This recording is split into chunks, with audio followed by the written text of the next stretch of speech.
నమస్తే పెట్టి మామకి. అమ్మా సంక్రాంతి శుభాకాంక్షలే. జాగ్రత్తగా ఉండే అన్ని ఫ్రూట్స్ అంది దుప్పటి కప్పుకో చల్లేసినప్పుడు. ఓకేనా? నమస్తే పెట్టి మామకి.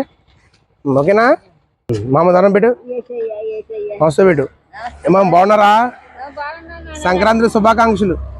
అమ్మా మీ అందరూ ఆశీస్సులు ఉండాలని మనస్ఫూర్తిగా కోరుకుంటున్నాం. అంతేనా? ఓకే, జాగ్రత్త.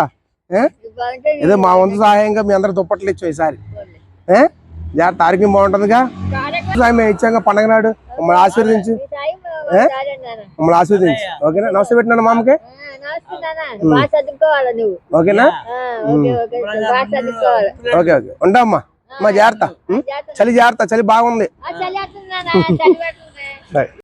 అందరికీ నమస్కారం అండి.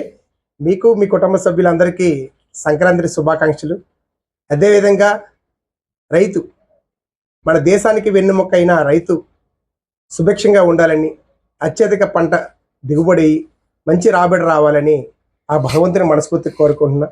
అదేవిధంగా నాకున్న దానిలో పండగ సందర్భంగా రోడ్ల మీద ఉన్న నిరుపేదలకి వారికి దుప్పట్లు, ఫ్రూట్స్ ఇవ్వడం జరిగింది. ఎందుకంటే అందరూ బాగుండాలి, అందరూ మనం ఉండాలి. పండగ అంటే అందరూ సంతోషంగా ఉండాలి ఆలోచనతోనే ఇలాంటి కార్యక్రమం చేయడం జరిగింది. నేను ఇంత సోషల్ సర్వీస్ చేయడానికి కారణం కేవలం మీలాంటి వారి ఆశీర్వాదమే. దయచేసి నిండు మనసుతో నన్ను ఆశీర్వదించండి. జై హింద్. Thank you.